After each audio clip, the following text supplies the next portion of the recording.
20 लाख मील की दूरी घोड़े पर बैठकर सफर किया है। रातों रात स्टेट चेंज हो जाती थी। भोजन करते करते कभी किसी बात की समाचार लगे कि वहाँ किसी बात की परेशानी है, तो भोजन की थाल छोड़कर बाजीराव पेशवा धर्म की रक्षा के लिए, देश को आज़ाद दिलाने के लिए ऐसा काम किया, भोजन तक छोड़ दिया महाराज। चलते चलते घोड़े पर चने और मिर्ची चबाते हुए ऐसा काम कर गए महाराज। ऐसा बाजीराव पेशवा को हम सभी हिंदूवादी, हिंद देश के निवासी प्रणाम करते हैं महाराज।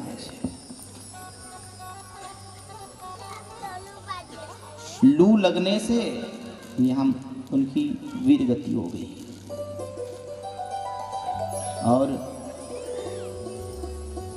इस भारत देश को आजाद कराने में कई योद्धाओं ने अपना बल, अपना पराक्रम दिखाया है।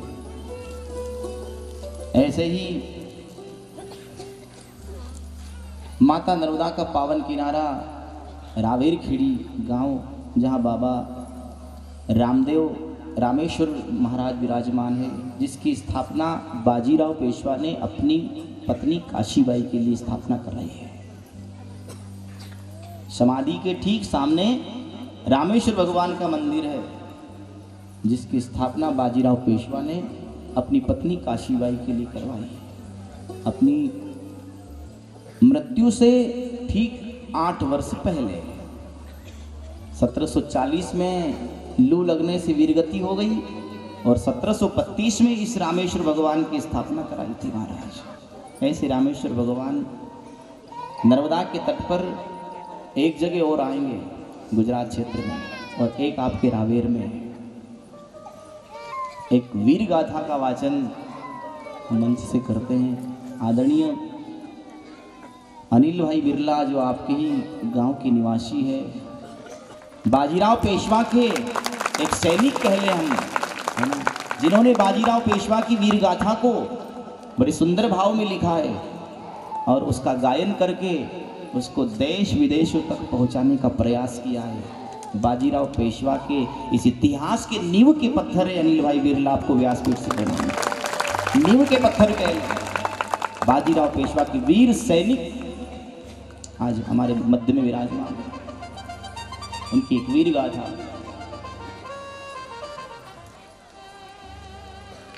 श्री बालाजी विश्वनाथ पिता थे, श्री बालाजी विश्वनाथ पिता थे, वो राधा माँ का जाया था। हिंदुस्तान आजाद कराने रावेर खेड़ी में आया था। हिंदुस्तान आजाद कराने वह धरा पर आया था। कटक से लेकर अटक प्रांत तक, कटक से लेकर अटक प्रांत तक जिसने भगवा लहराया था। मोहम्मद बंगज और निजाम को जिसने युद्ध हराया था। मोहम्मद बंगस और निजाम को जिसने युद्ध हराया था। छत्रसाल की रक्षा करके, छत्रसाल नाम का एक राजा था, बुंदेलखंड का राजा था। छत्रसाल नाम का एक राजा, जिन्होंने बाजीराव पेशवा से मदद मांगी, तो बाजीराव पेशवा भोजन कर रहे थे, बस भोजन छोड़कर सेवा के लिए चल पड़े।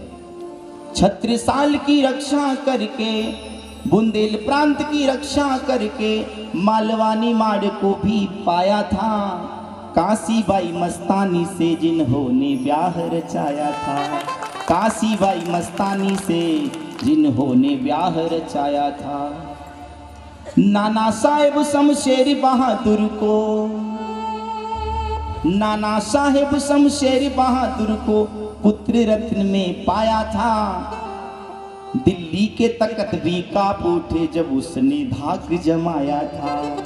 दिल्ली के तख्त भी कांप उठे जब उसने धाक जमाया था। मुगलों के सिंहासन कांप उठे जब उसने धाक जमाया था। गायकवाड़ होलकर सिंधिया पवार से, गायकवाड़ होलकर सिंधिया पवार से मराठा संघ बनाया था। 41 वो युद्ध जीत कर अपराजय कहलाया था। 41 वो युद्ध जीत कर अपराजय कहलाया था। लू लगने से वीरगति हो गई हो।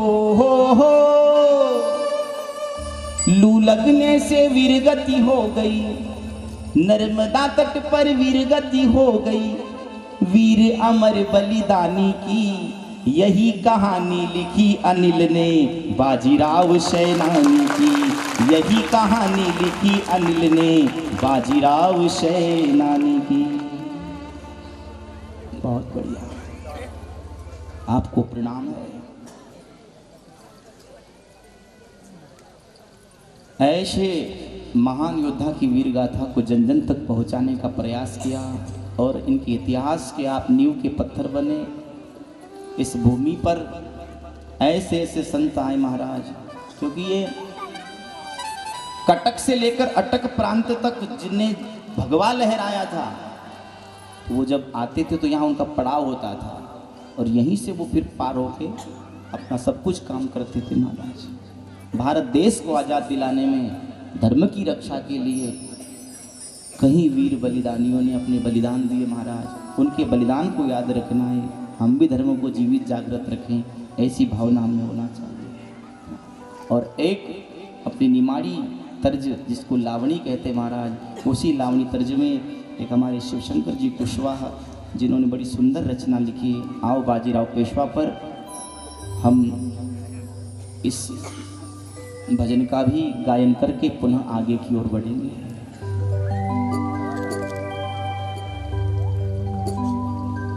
बोली नर्मदा मैया की जय। महाराष्ट्र नासिक में जन्म्या, महाराष्ट्र नासिक में जन्म्या।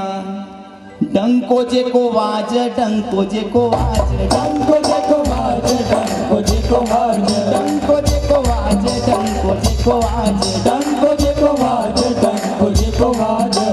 बाजीराव पेशवा को नाव भारत में गाज, बाजीराव पेशवा को नाव भारत में गाज, बाजीराव पेशवा को नाव भारत में गाज, बाजीराव पेशवा को नाव भारत में गाज।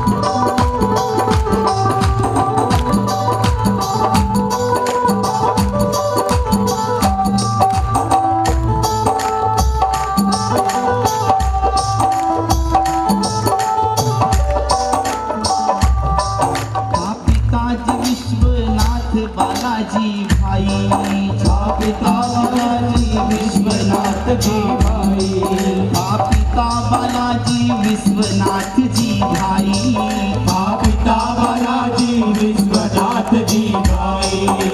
बाजीराव जी की माता राधा बाई, बाजीराव जी की माता राधा बाई, बाजीराव जी की माता राधा बाई, बाजीराव जी की माता राधा बाई। एक पत्नी राव जी की काशी बाई कवाई, एक पत्नी राव जी की काशी बाई कवाई, एक पत्नी राव जी की काशी बाई कवाई, एक पत्नी राव जी की काशी बाई कवाई। नाना साहेब जी पुत्र गया भाई छाई, नाना साहेब जी पुत्र गया भाई छाई, नाना साहेब पुत्र जी गया भाई छाई। रामचंद्र जनार्दन राव,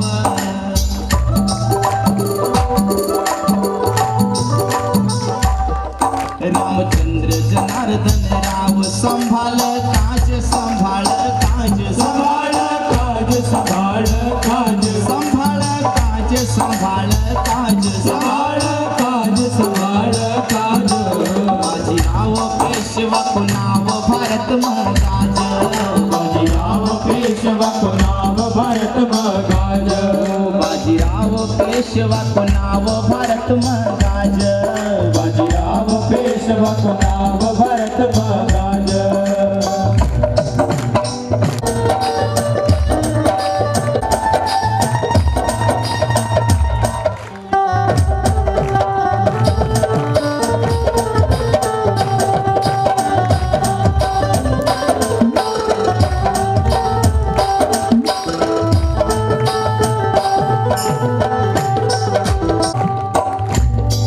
अत्याचारी नक जिन खुले आम ललकार्या, अत्याचारी नक जिन खुले आम ललकार्या, अत्याचारी नक जिन खुले आम ललकार्या, अत्याचारी नक जिन खुले आम ललकार्या।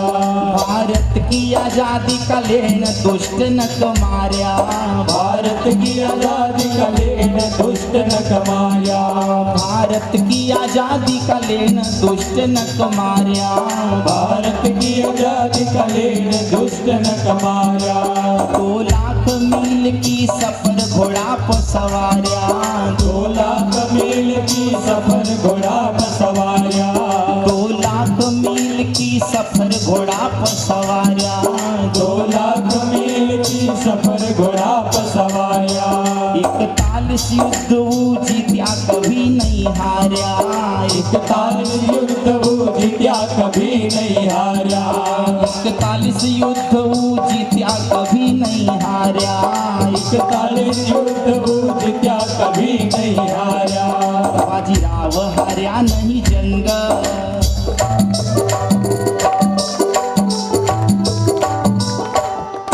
बाजीराव हार्या नहीं जंग, आसा जंग बाज, आसा जंग बाज, असा जंग बाज, असा जंग बाज, आसा जंग बाज, आसा जंग बाज, असा जंग बाज, असा जंग बाज। बाजीराव पेशवा को नाव भारत मगाज, बाजीराव पेशवा को नाव भरत मगाज, बाजीराव पेशवा को नाव भारत मगाज, बाजीराव पेशवा को नाव भरत मगाज।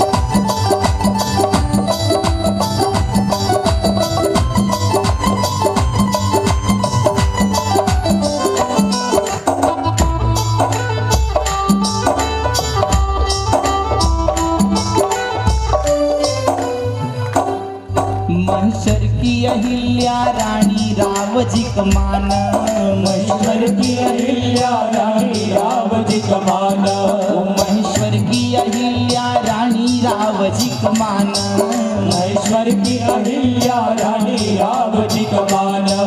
रावीर मयाव कर पुण्यतिथि परदान, रावीर मयाव कर पुण्यतिथि परदान। गढ़ महेश्वर की माता अहिल्या रानी जो बाजीराव पेशवा को अपने पिता के तुल्य मानती थी, उनके नाम से एक महेश्वर में पेशवा घाट भी बनाया है। माता अहिल्या ने पेशवा घाट नाम से जाना जाता है इसको। और बाजीराव पेशवा को पिता के समान मानती थी, तो उनकी पुण्यतिथि पर नाव के साथ माता अहिल्या रावेर में आकर उनकी पुण्यतिथि पर गरीबों में वस्त्रदान और भोजन भंडारा कराती थी। महेश्वर की अहिल्या रानी राव जी कमान, महेश्वर की अहिल्या रानी राव जी कमान। रावेर में आवकर पुण्यतिथि परदान, रावेर में आवकर पुण्यतिथि परदान। रावेर में आवकर पुण्यतिथि परदान, रावेर में आवकर पुण्यतिथि परदान। अहिल्या रानी ने घाट को बनाया आलीशान, अहिल्या रानी ने घाट बनायो आलीशान।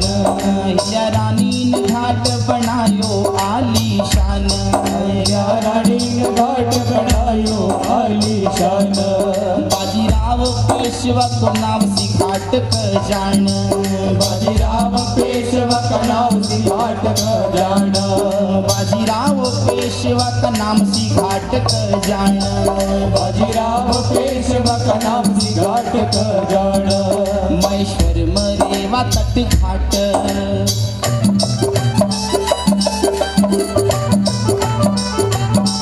महेश्वर मरेवा तट घाट आज भी साज आज भी साज आज भी साज आज भी साज आज भी साज आज भी साज आज भी साज आज भी साज बाजीराव पेशवा को नाव भारत में गाज बाजीराव पेशवा को नाम भारत मगाज बाजीराव पेशवा को नाव भारत में गाज बाजीराव पेशवा को नाम भारत मगाज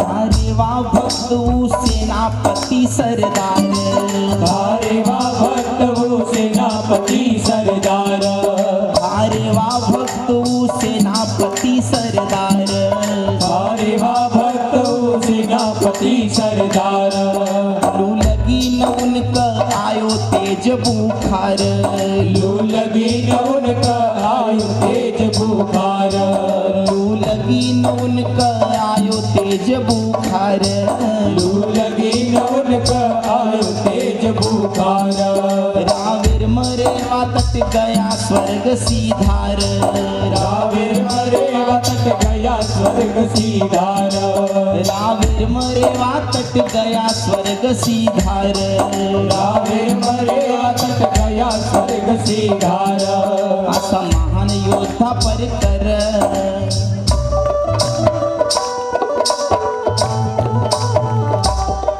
असा महान योद्धा पर कर शिवशंकर नाज शिवशंकर नाज शिवशंकर नाज शिवशंकर नाज शिवशंकर नाज शिवशंकर नाज शिवशंकर नाज शिवशंकर नाज बाजीराव पेशवा को नाम भारत में गाज बाजीराव पेशवा को नाम भारत मगाज बाजीराव पेशवा को नाम भारत में गाज बाजीराव पेशवा को नाम भारत मगाज महाराष्ट्र नासिक में जन्म्या डंको जेको वाज डंको जेको वाज डंको जेको वाज डंको जेको वाज डंको जेको वाज डंको जेको वाज डंको जेको वाज डंको जेको वाज बाजीराव पेशवा को नाम भारत में गाज बाजीराव पेशवा को नाम भारत मगाज बाजीराव पेशवा को नाम भारत में गाज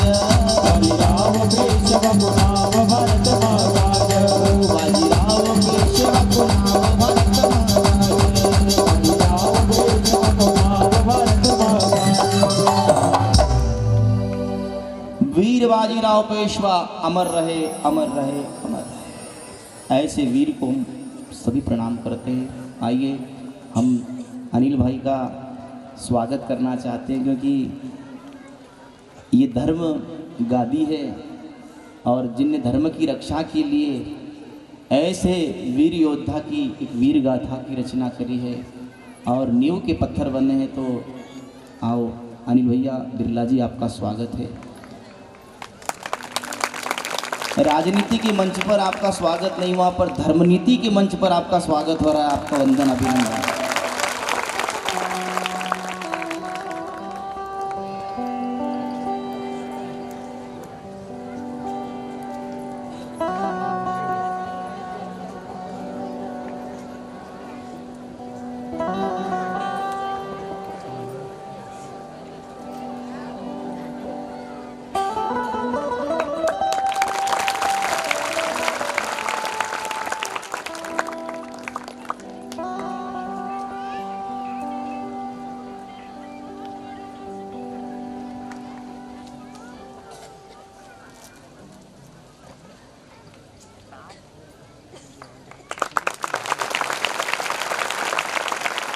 बिरला जी की ओर से बाजीराव पेशवा की जो समाधि स्थली है उसके स्मृति चिन्ह हमको भेंट किए जा रहे हैं। बहुत बहुत धन्यवाद।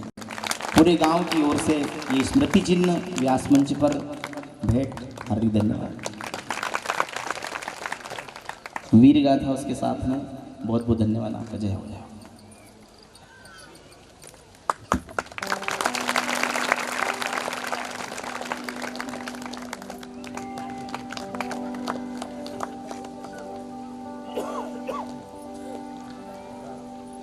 बोली नर्मदा मैया की जय, भक्तुर भगवान की जय।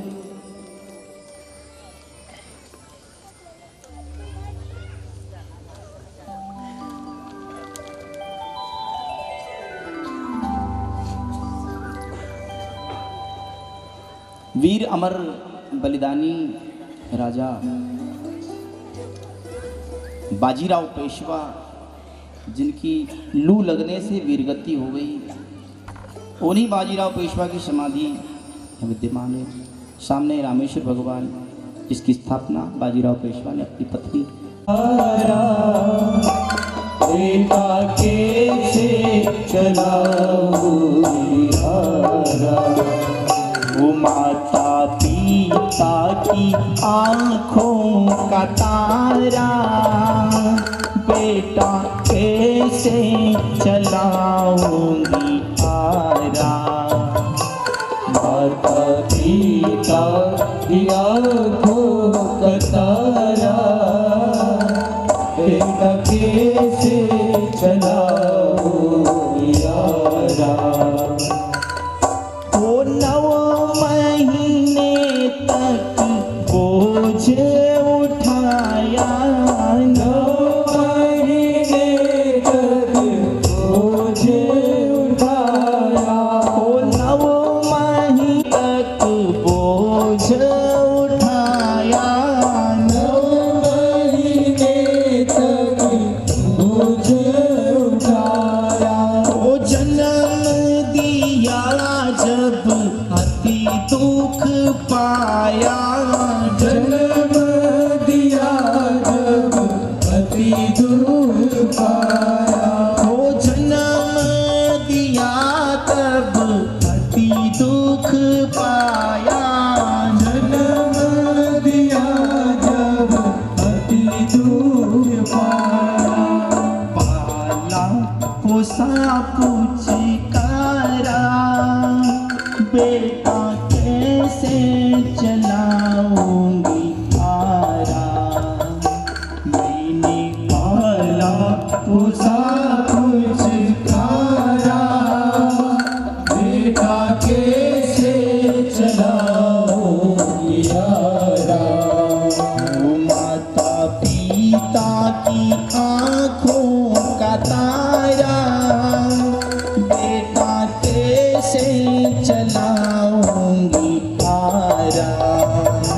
माता पिता की आँखों का तारा, बेटा कैसे चलाओ यारा।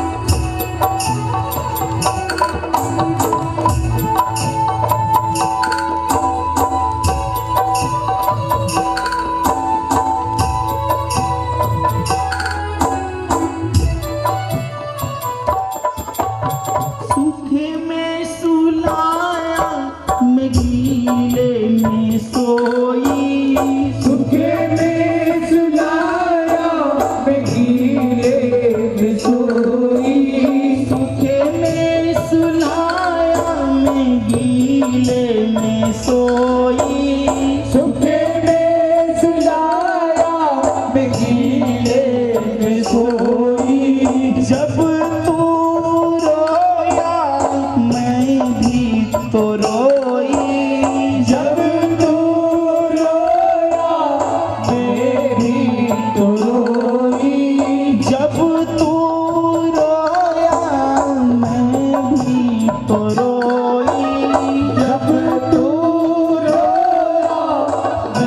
भी तो रोई।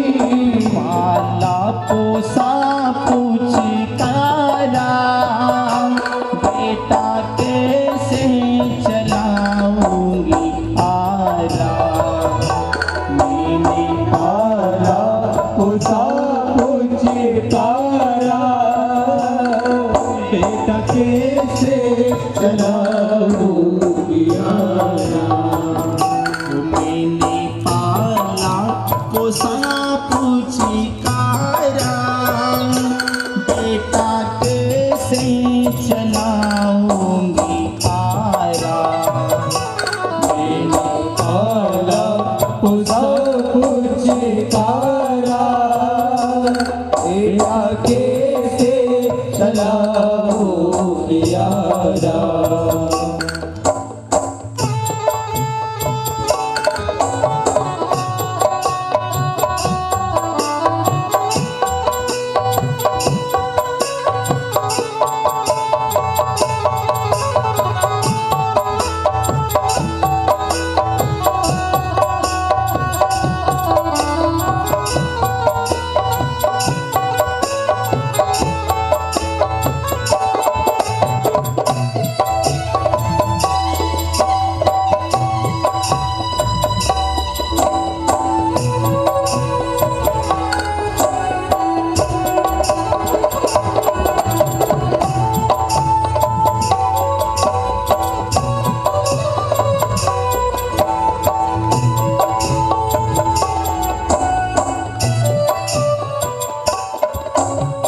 आंसू गिरेंगे तो साधु रूठेंगे, आंसू गिरेंगे तो साधु रूठेंगे। आंसू गिरेंगे तो साधु रूठेंगे। आंसू गिरेंगे तो साधु रूठेंगे। पाप पड़ेंगे और पुण्य घटेंगे, पाप बढ़ेंगे और पुण्य घटेंगे। पाप पड़ेंगे और पुण्य घटेंगे। पाप बढ़ेंगे और पुण्य घटेंगे।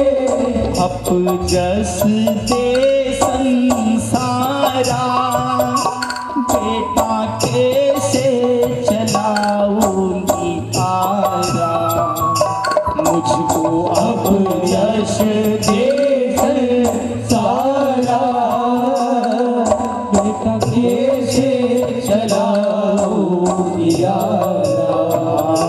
मुझको अब जस दे संसारा, बेटा कैसे चलाऊंगी आरा।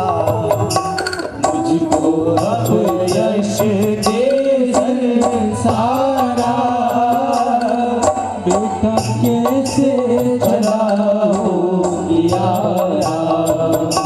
माता पिता की आंखों का तारा, बेटा कैसे चलाऊंगी आरा। माता पिता की आँखों का तारा, बेटा कैसे चलाऊंगी आरा। बेटा कैसे चलाऊंगी आरा। बेटा कैसे चलाऊंगी आरा। माता की आंख से अश्रुपात होते कहा, मेरी आंखों के तारे, जब तू रोया मैं भी रोई, और तुझको सोखे में सुलाकर मैं गीले में सोई मेरे लाडले। तू बुढ़ापे का इशारा है और तू सहज रूप में कह रहा है, ये शरीर भी तो मुझे आपके द्वारा प्राप्त हुआ है, देर मत करना। संतोष की बात पता है बेटा, तेरे ऊपर आरा चलाऊं और रक्त निकले हैं तो मुझको आंसू नहीं आएंगे क्या? और संतों का कहना है आंसू यदि गिर पड़ा तो वो चले जाएंगे। ऐसा हो पाएगा क्या? धन्य कहेंगे राजा मोरध्वज और धन्य कहेंगे चतुर सुजान सती नारी को जो ऐसे वीर बालक को जन्म दिया है। कि कभी कभी माताएं बदल देती वंश। हिरण्यकश्यप घर प्रहलाद हुए और उग्रसेन घर कंस। ये जननी, ये धरती जननियों की भक्ति पर टिकी है महाराज। मातृ शक्ति की बड़ी कृपा होती है पुत्र को, संतान को, परिवार को धर्म से जोड़े रखने की। आधार स्तंभ कह लो जननियों को। आज रानी ने इतनी बात कही तो पुत्र क्या कहता है? मां, पिताजी तुम कह रही हो ना, और बात भी तुम्हारी सत्य। मां, तेरा हृदय बड़ा कोमल है, तेरी करुणा का सागर फूट जाएगा। मां, तू रो पड़ेगी और संत भूखे जाएंगे तो फिर धर्म का नाम जग से चला जाएगा। एक काम करना, तो अपनी आंखों पर पट्टी बांध लेना, फिर तो मेरे ऊपर आरा चला पाएगी ना। राजा रानी और पुत्र की चर्चा चल रही और आंगन में बैठे संतों ने आवाज लगाई, राजन क्या बात है? नहीं तो अब हम जाएं। पुत्र ताम्रध्वज माता पिता के दोनों हाथ पकड़कर खींचता हुआ ले रहा है। कहाँ है आरा, कहाँ है पट्टी? माँ, पिताजी ये आंखों पर पट्टी बांधो, हाथ में आरा उठाओ और अब देर मत करो। 12 वर्ष का पुत्र ताम्रध्वज घुटनों के बल लेट गया। माता पिता ने हाथ में आरा उठाया, आंख पर पट्टी बांधी तो बिजलियां गरजने लगी, धरती कांपने लगी है। कुल के दीपक बुढ़ापे के सहारे को आज 12 वर्ष की पुत्र ताम्रध्वज को राजा रानी ने आरा चलाया और 2 टुकड़े कर दिए। लहू,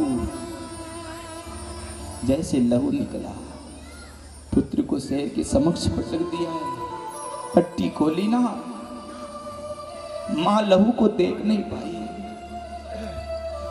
आंसू निकलने लगे। भगवान ने कहा, रानी खबरदार, एक भी आंसू गिर पड़ा तो। रानी ने फिर आंसू पोंछे।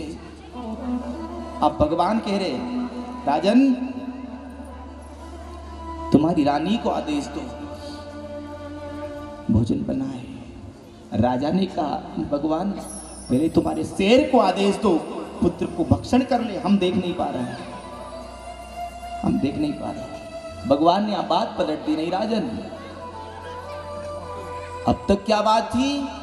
पहले शेर तुम्हारी पुत्र का मांस खाएगा, उसके बाद हम भोजन ग्रहण करेंगे। अब भगवान ने बात पलट दी, नहीं राजन, पहले हम भोजन ग्रहण करेंगे, उसके बाद हमारा शेर तुम्हारे पुत्र का मांस खाएगा।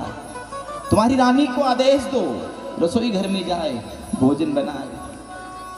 कौन ऐसी पत्थर दिल माँ होगी जिसके पुत्र की लाश आंगन में पड़ी हो और रसोई घर में जाए भोजन बनाए? पर ये भारत की नारी है महाराज। राजा ने आदेश दिया, रानी जाओ रसोई घर में जाना, भोजन बनाना, कोई मलाल दुख मत पालना। ये संत है, संत के पीछे भगवान रहते, देवी दुख मत पालना, प्रेम से भोजन बनाना। रसोई घर में गई, भोजन बनाया, भोजन थाल परोस के ले आई, आसन लगा दी, जलपात्र भर दिए और रानी ने कहा, आओ संतों आप भोजन ग्रहण कर ले। भोजन की 5वीं थाल क्यों नहीं लाई? अब रानी कहती, किसके लिए लाओ भोजन की 5वीं थाल? जिसके लिए लाती वो तो आपके सिर के समक्ष मरा पड़ा है, किसके लिए लाऊं? भगवान एक बात और कहते हैं, रानी भोजन की 5वीं थाल लाओ, आसन लगाओ, जलपात्र भरो और हमारे पुत्र को आवाज लगाओ, ये पुत्र हमारे साथ भोजन ग्रहण करेगा तो हम करेंगे, अन्यथा कैसे भूखे चले जाएंगे। संत का आदेश था, रसोई घर में गई, 5वीं थाल परोस के ले आई, आसन लगा देना और तुमने धर्म की रक्षा करना। तूने मरकर धर्म की रक्षा कर दी, और मेरी आवाज तेरे कानों तक जा रही है तो खड़ा हो जा। देखिए भोजन की 5वीं थाल तेरी राह देख रही है, ये संत तेरी राह देख रहे। मैं लाडले खड़ा हो जा। पुत्र में कोई हलचल नहीं होती। माँ ने दूसरी आवाज लगाई, बेटा ताम्रध्वज 12 वर्ष की तेरी उम्र है, ऐसी गहरी नींद में सोया है। देख संत तेरी राह देख रहे। आसमान से पुष्प की वर्षा करी है और भगवान के दर्शन करके आज राजा रानी अपने आंसुओं को रोक नहीं पा रहे हैं। पुत्र ने भगवान को प्रणाम किया, राजा रानी को प्रणाम किया। अब तक तो आंसुओं को बांधे रखा था महाराज, अब भी खुशी के आंसू है। खुशी कौन सी? ये खुशी नहीं कि मरा पुत्र जीवित हो गया, खुशी तो इस बात की कि मेरे घर त्रिलोकी का नाच सावरिया पधार गया। इसलिए आंसू आ रहे, इसलिए आंसू आ रहे कि जन्म जन्म मुनि जतन कराई, अंत राम कहूँ आवत नाई। हमारे गिरधर गोपाल तो मेरे द्वार आ गया, इस बात की खुशी है। पुत्र खड़ा हो गया, इस बात की खुशी नहीं। भगवान आ गए द्वार, इस बात की खुशी। और इस खुशी के आंसू आ रहे, आंसुओं को रोक नहीं पा रहे राजा रानी। भगवान आंसू पूछते हैं, राजन मांग ले क्या चाहिए? अब मांगने के लिए और क्या था भगवान? संतों की सेवा कर रहा हूं, धर्म की रक्षा कर रहा हूं आपको पाने के लिए, और आप मेरे द्वार आ गए हो। और इस दास के लिए और कुछ मांगने के लिए क्या रह गया? कुछ नहीं मांगता। और देना चाहते हो तो एक वचन दे जाओ। द्वापर युग समाप्त होने वाला है, सामने कलयुग आ रहा है। कलयुग में ऐसी परीक्षा दूसरे भक्त की मत देना भगवान, नहीं तो आपका अपमान हो जाएगा, अपमान हो जाएगा। भगवान ने तथास्तु कह दिया। अर्जुन इस दृश्य को देखता रहा, आंसू रोक नहीं पा रहा। भगवान ने कहा, अर्जुन क्या देखा? अरे भगवान प्रणाम करता हूं, माफ करना, इस दास को माफ करना। दास भाव लेकर चरणों में बैठा था, आपने मेरा काम भी बनाया, पर मैं मुझको अभिमान आ गया। भगवान कैसे कैसे भक्त हैं आपके, आपने जैसा कहा वैसे करते गए, पुत्र के ऊपर आरा चला दिया और धर्म की रक्षा कर दी। आज अर्जुन ने राजा को प्रणाम किया और कहा, धन्य राजन तेरी भक्ति को। जब तक सूरज चांद रहेगा, जब तक तेरा नाम रहेगा, और दानी राजाओं में सर्वप्रथम तेरा नाम गिना जाएगा कि धन्य था राजा मोरध्वज, जिन्होंने धर्म की रक्षा के लिए द्वार पर आए संतों को भोजन कराने के लिए एकमात्र पुत्र के ऊपर आरा चला दिया, तो धर्म की ध्वजा इस संसार में लहरा दी। महाराज जब तक सूरज चांद रहेगा, जब तक तेरा नाम रहेगा, दानी राजाओं में सर्वप्रथम तेरा नाम गिना जाएगा। अर्जुन भगवान को प्रणाम करता, भगवान मैंने तो आपको सारथी बना दिया, कितना निकृष्ट काम आपने किया। सारथी बनाकर मैंने कहा कि मेरी भक्ति बड़ी, मुझको क्षमा करना। अंततः गत्वा भगवान कृष्ण ने राजा मोरध्वज की पीठ थपथपाई थी और कहा, धन्य राजन तेरी मर्दांगिनी को, धन्य राजन तेरी मर्दांगिनी को। उस दिन से रत्नापुरी का नाम मर्दाना हुआ, नहीं तो पहला नाम रत्नापुरी था ना।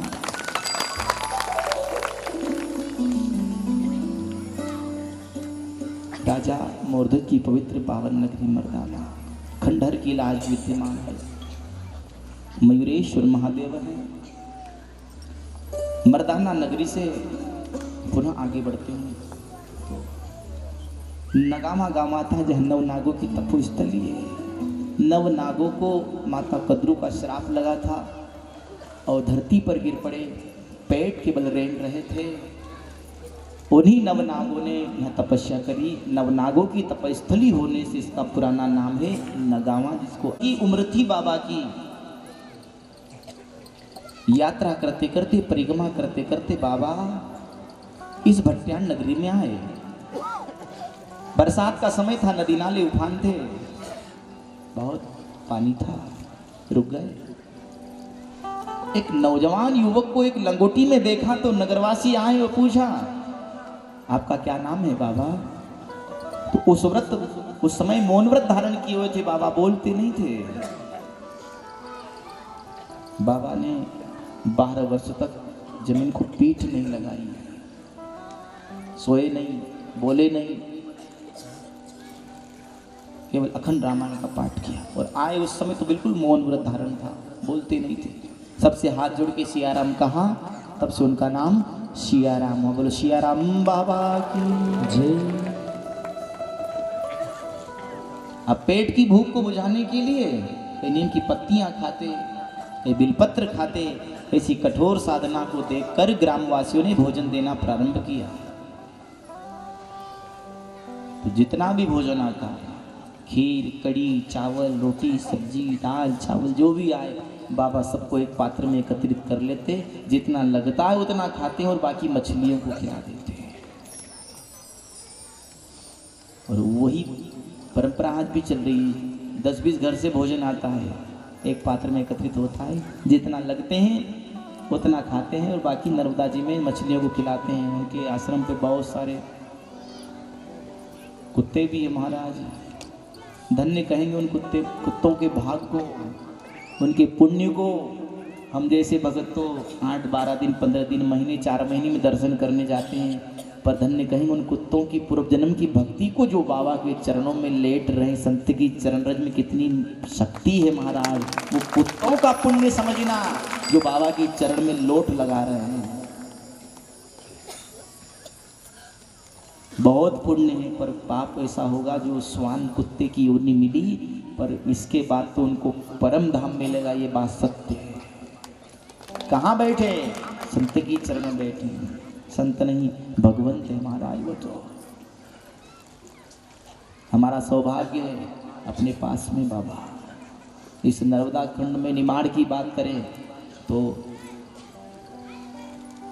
कोटेश्वर, धार जिले का कोटेश्वर, निसरपुर, खापरखेड़ा, करमाल, उस क्षेत्र से लगाकर अपने खरगोन जिले तक, खरगोन क्षेत्र तक 4 संतु हैं। एक वालीपुर धाम में गजानंद जी महाराज जो परम धाम को चले गए हैं, उनकी गादी पर आज उनके शिष्य योगेश जी महाराज हैं।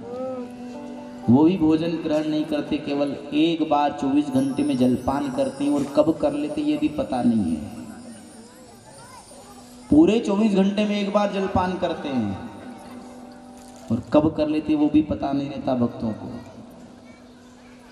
ऐसे निष्कामी भक्तिवान पुरुष आज उनकी गादी पर विद्यमान है, योगेश जी महाराज। अभी इससे पहले हमारी कथा हुई थी तलवाड़ा में, तो महात्मा जी वो महारा सिया राम बाबा छे संत निराला, तेली भट्याने कावरेण वाला। हमारा सिया राम बाबा छे संत निराला, तेली भट्याण कावरेण वाला। हमारा सिया राम बाबा छे संत निराला, तेली भट्याने कावरेण वाला। हमारा सिया राम बाबा छे संत निराला, तेली भट्याण हरे तेली भट्याण कावरेण वाला, रेवा किनार कावरेण वाला। हमारा सिया राम बाबा तेली भट्याने कावरेण वाला। सिया राम बाबा छे संत निराला, तेली भट्याण कावरेण वाला।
कर प्यार, वो छोटा बड़ा गरीब अमीर सबसे कर प्यार, छोटा बड़ा गरीब अमीर सबसे कर प्यार, वो सिया राम बाबा कर सबको उद्धार, सिया राम बाबा कर सबको उद्धार, सिया राम बाबा कर सबको उद्धार, सिया राम बाबा कर सबको उद्धार।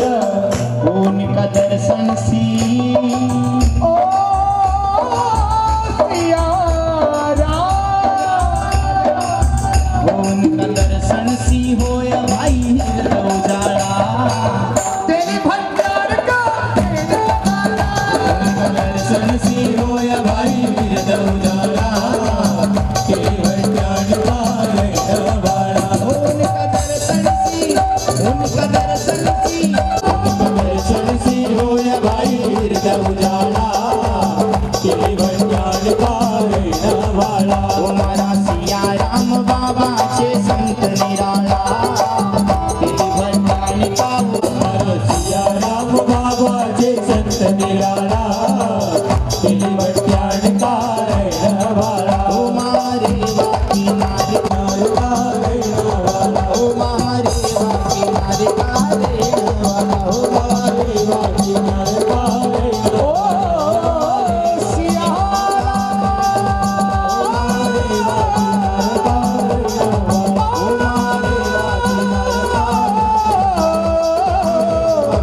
ओ सिया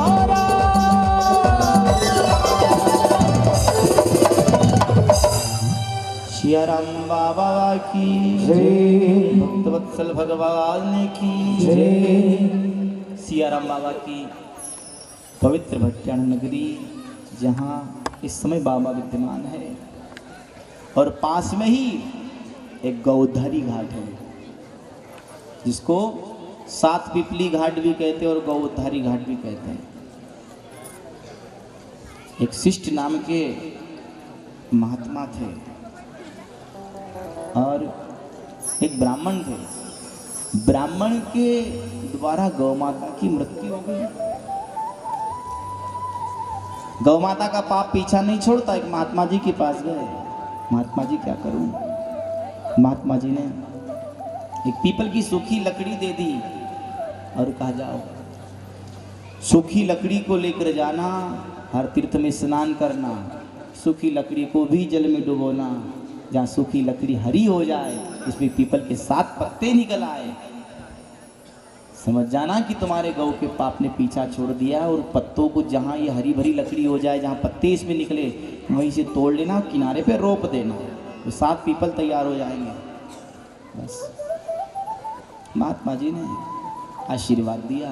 पीपल की सूखी लकड़ी लेकर वो ब्राह्मण देवता चला है।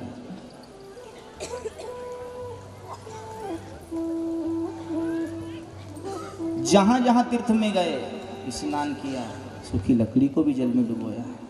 यहाँ आए जहाँ भट्टान नगरी है, कुछ दूरी आगे स्नान किया, सूखी लकड़ी को भी जल में डुबाया, वो हरी भरी हो गई, 7 पत्ते निकल आए। महात्मा जी के कहे अनुसार 7 पत्तों को तोड़ लिए, किनारे पे रोप दिए, तो 7 पीपल तैयार हो गए, जिसको 7 पीपली घाट कहते हैं या गौधारी घाट कहते हैं। जो गौहत्यारा वहाँ जाए, स्नान करता है, कन्या भोजन कराता है, गौ माता की सारणी करा देता है, विद्वान पंडितों के द्वारा पूजन हो जाता है, तो उसका ये पाप समाप्त हो जाता है, जिसको गौधारी घाट कहा है।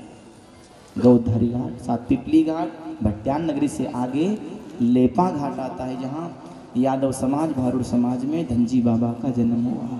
माँ का नाम मैनाबाई, पिताजी का नाम डोंगरू जी। बचपन से गौ माता की सेवा करना और माता नर्मदा के जल में स्नान करना। किनारे पे गांव है ये, लेपा नाम का गांव। महात्मा जी 15 वर्ष तक नंगे पैर गौ माताओं की सेवा करी। एक महान संत के दर्शन हुए, दर्शन से आशीर्वाद ऐसा प्राप्त हुआ, इनको अलौकिक दृष्टि प्राप्त हो गई। एक जगह भजन चले तो वहाँ भी नजर आए और घर भी नजर आए। 4 जगह का बुलावा आ जाए तो बाबा चारों जगह विद्यमान हो जाते थे। सिंगापंथी से जुड़े थे महाराज। ज़्यादा पुरानी चर्चा नहीं है, 170 वर्ष पहली बात है। इनका परिवार आज भी 8वीं पीढ़ी पर 9वीं पीढ़ी पर विद्यमान है लेपा गांव में।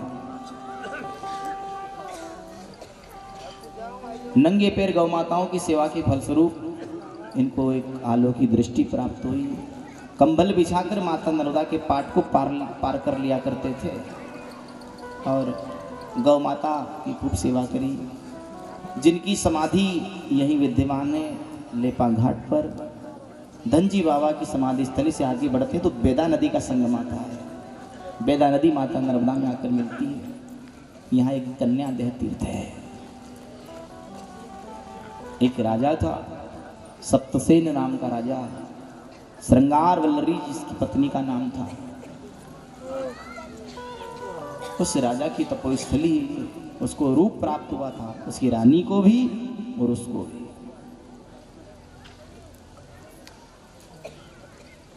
बेदा नदी माता नर्मदा में आकर मिलती है। बेदा नदी महाराज कुशध्वज की बेटी है, जो कन्या थी। जल रूप में तो बाद में उसने अपना रूप परिवर्तित किया है, पहले कन्या थी। जब तब साधना कर रही थी, सुंदर रूप था। रावण काम भावना से आया, हाथ पकड़ना चाहा तो हाथ नहीं पकड़े, उसके पहले आंख खोल ली कि तू साधु बनकर आया है, तेरे जैसे साधु ने तो मर जाना चाहिए।